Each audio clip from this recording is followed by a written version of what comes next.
¿Cómo están, estimados amigos? Una vez más delante de ustedes con este interesante asunto relacionado con los principios de fe. Hoy veremos la ley y la gracia.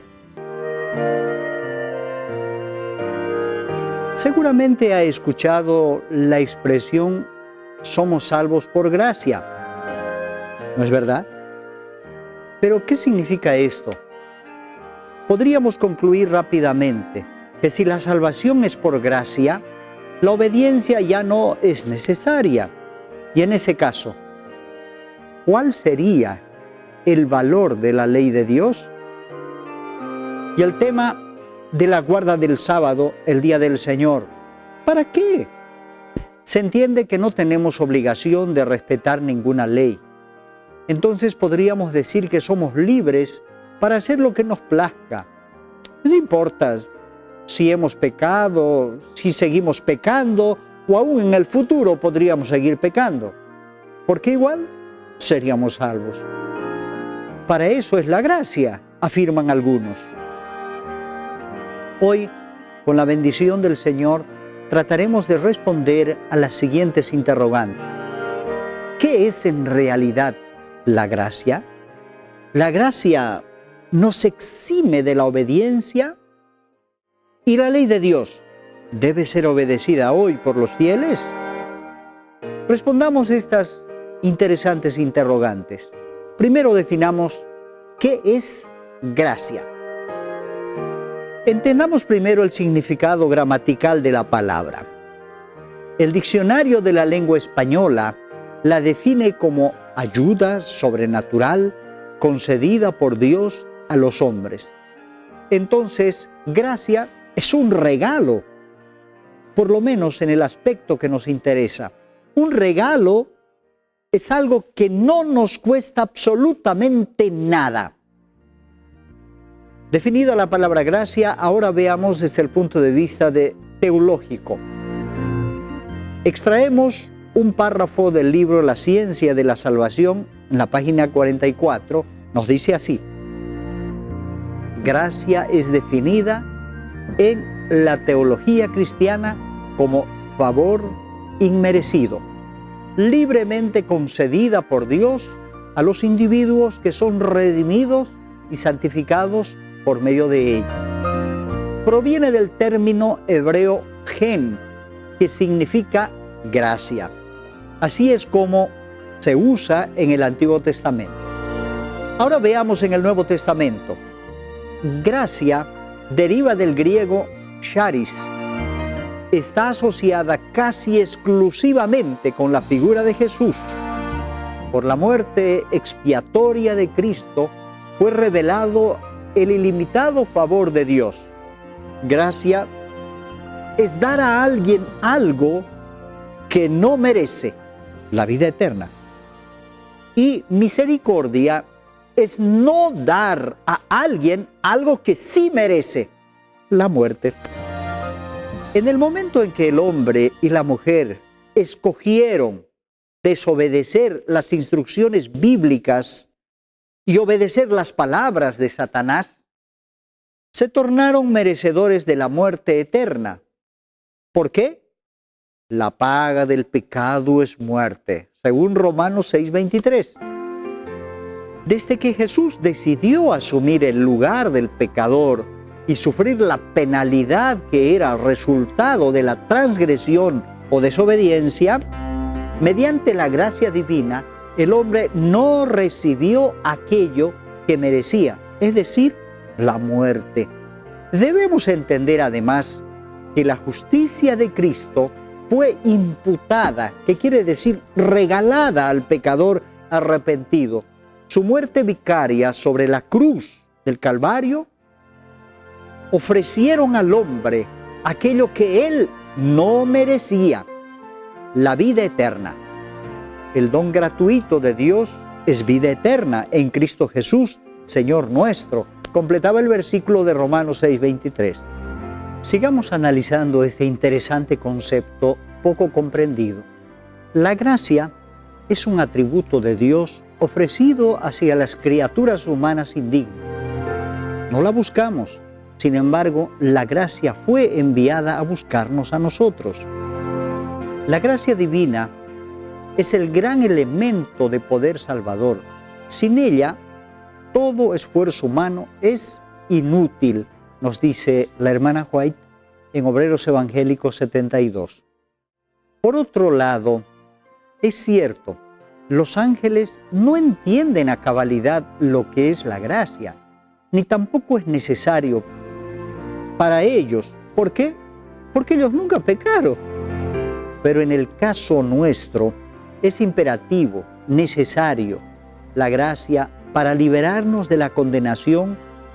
Por ello, fue la gracia la que envió a nuestro Señor Jesucristo a buscarnos cuando éramos peregrinos para llevarnos de vuelta al redil. Nos dice Mensajes Selectos del tomo 1, 389. Un reformador en la Edad Media, con referencia a los misterios de la redención, sorprendido de la grandeza de la gracia de Dios, expresó las siguientes palabras: «Oh grandeza indecible de este cambio, el inocente es condenado, Cristo, y el culpable, el hombre, queda libre. Al que bendice, carga con la maldición, y la maldición se vuelve bendición. La vida muere y los muertos viven. La gloria es envuelta en tinieblas, y el que no conocía más que confusión de rostro es revestido de gloria». Por lo expuesto, podemos concluir que la gracia de Dios es un regalo concedido a los seres humanos por medio de Cristo para salvarnos. Después de la caída, los humanos estamos expuestos a la muerte, porque la paga del pecado es muerte. Esto se traduce a la práctica de la siguiente forma: todos los que hemos pecado alguna vez estamos como en una cárcel esperando que se ejecute la sentencia de muerte. Entonces es introducido Cristo como la solución al problema del hombre. Dios no quiere hombres condenados.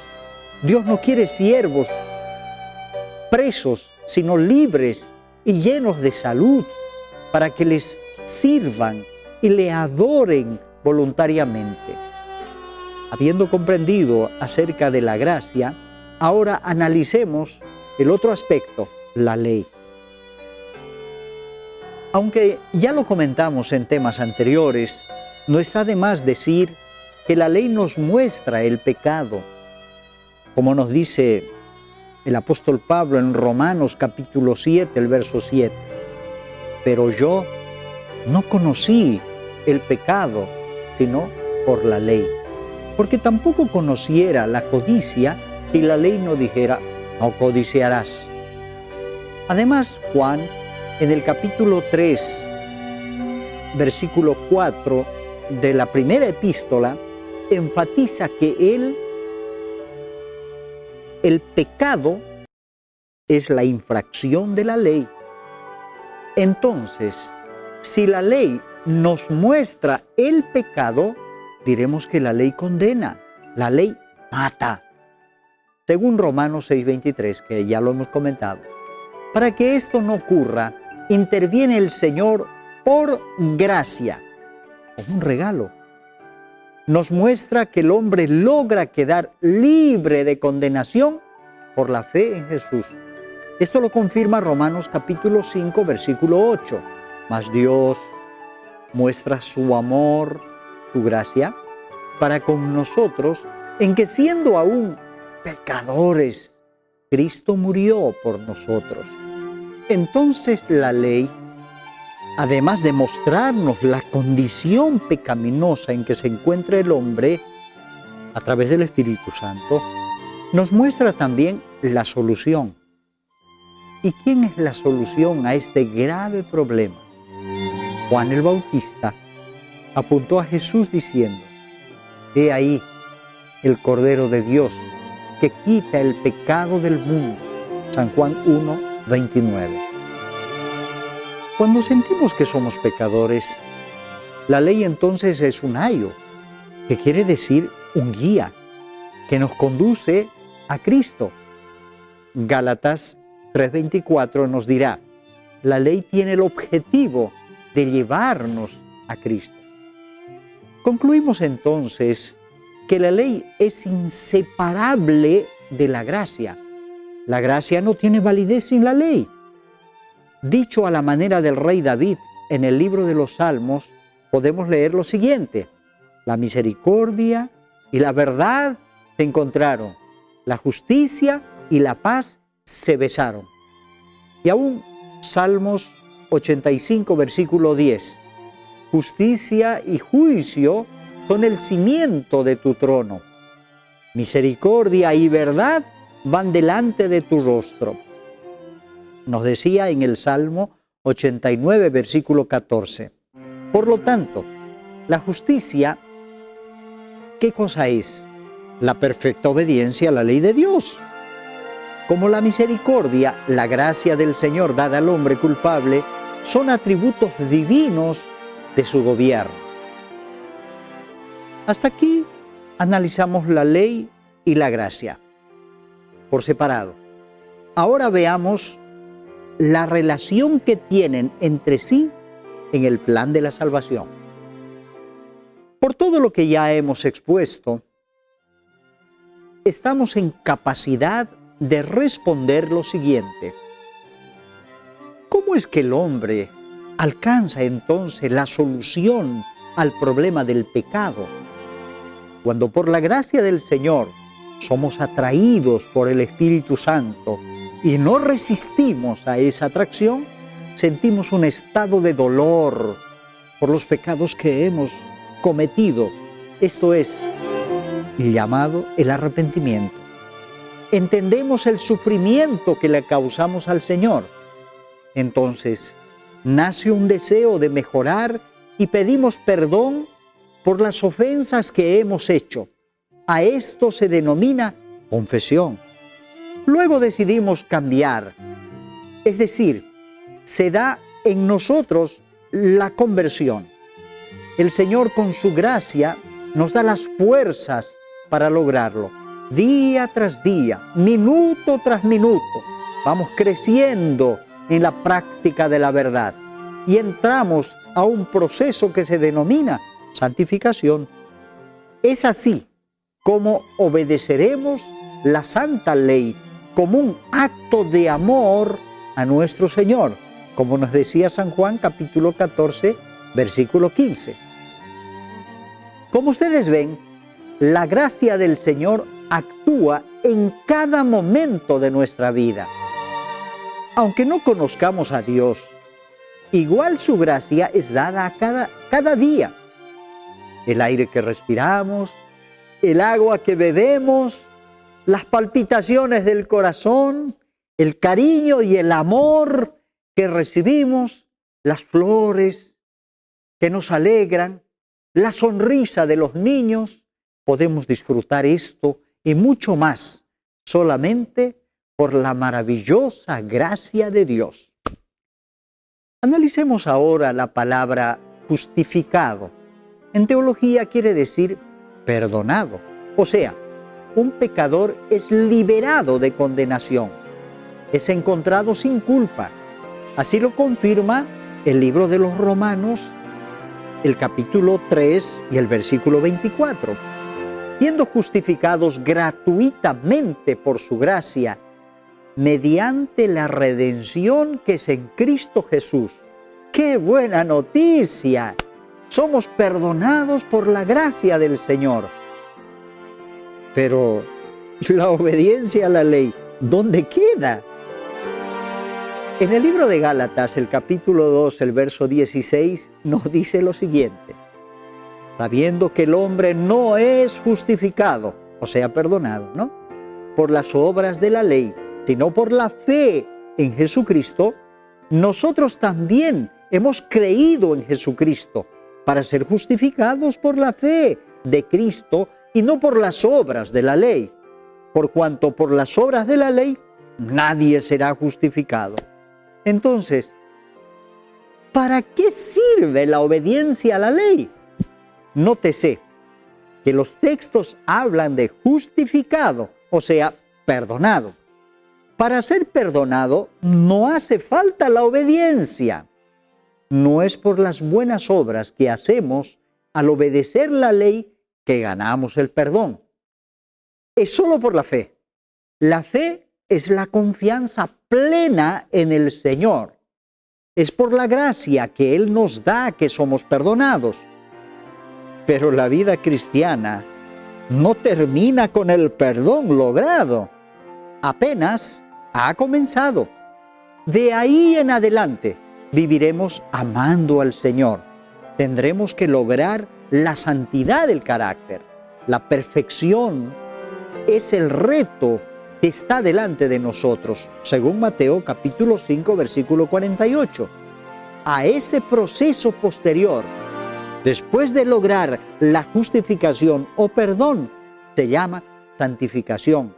Y la ley de Dios es la base para lograr la santificación. Seguramente nos preguntaremos, ¿qué es lo que Dios pide de nosotros? Entonces, la divina respuesta llega inmediata. Si me amáis, guarda mis mandamientos. El que dice que me ama y no guarda mis mandamientos, el tal es mentiroso y la verdad no está en él. La ley de Dios se constituye entonces en regla de fe y práctica para lograr la santidad. No hay otra regla. Por ello David, el gran rey, decía: «Oh, cuánto amo yo tu ley. Todo el día es ella mi meditación». Salmo 119, versículo 97.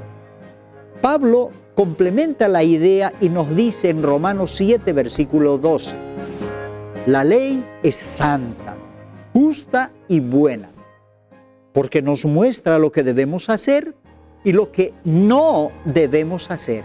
Es la norma de justicia de Dios». La ley es espiritual.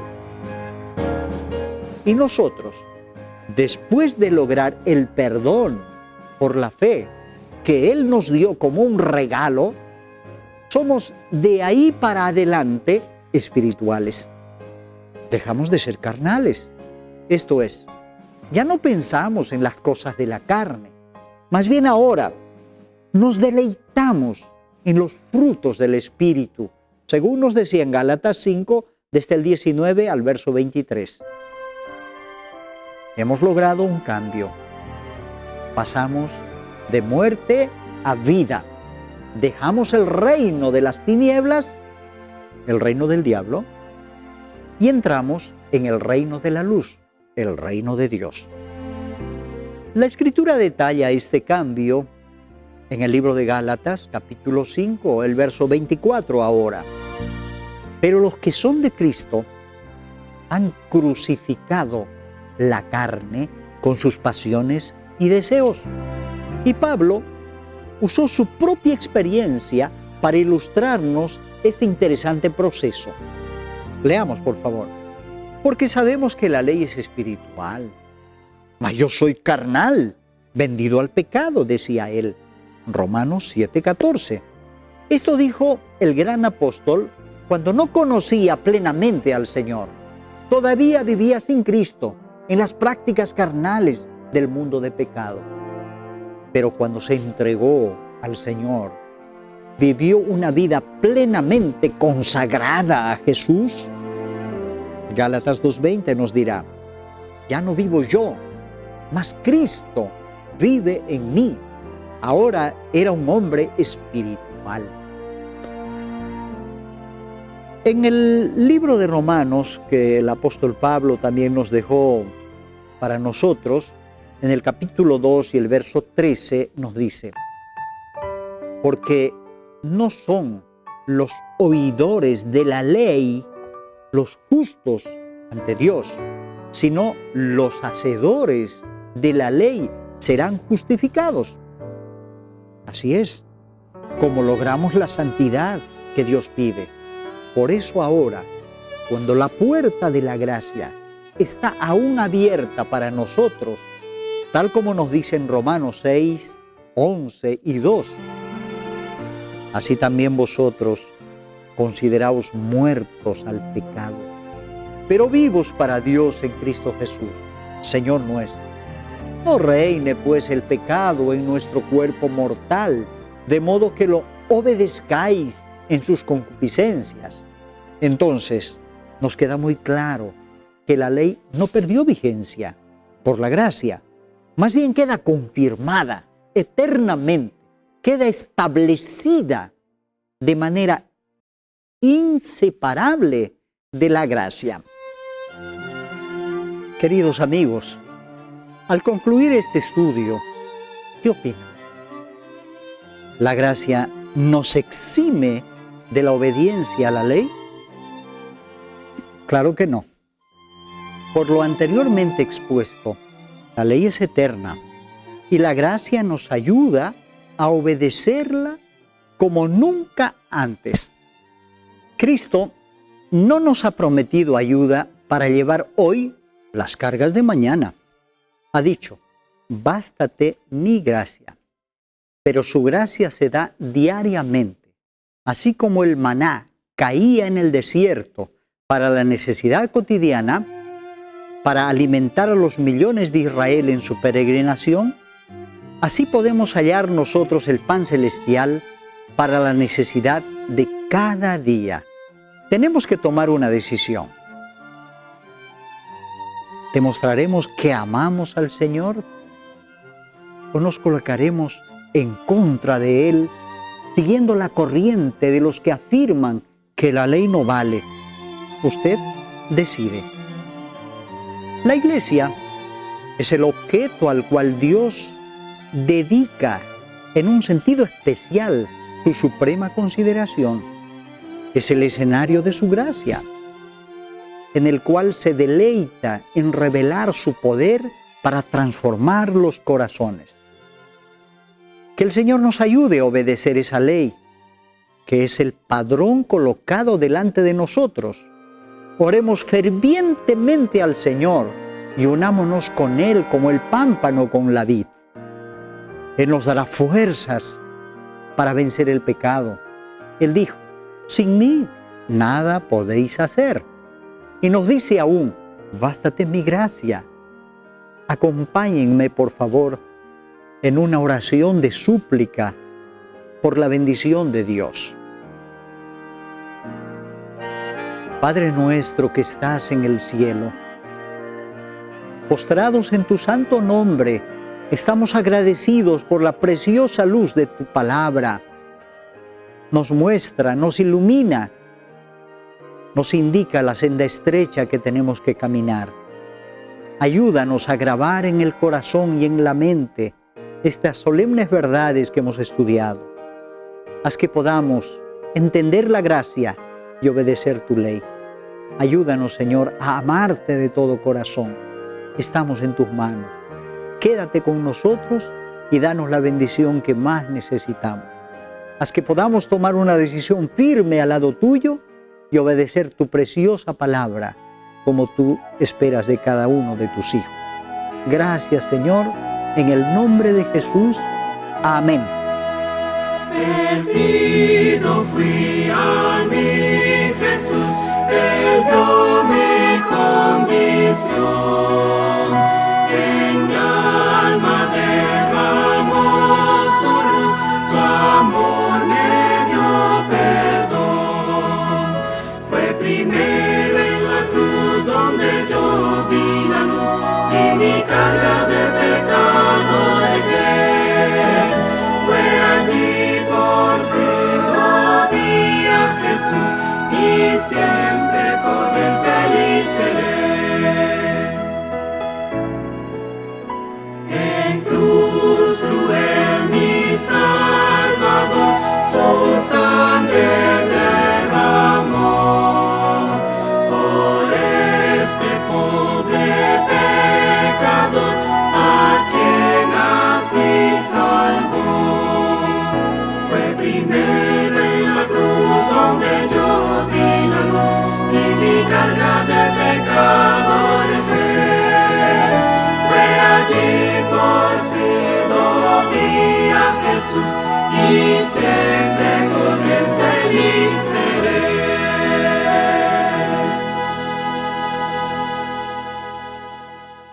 Muchas gracias por haber asistido a esta serie de estudios de los principios de fe. Continúe con los próximos temas. Que el Señor les bendiga. Amén.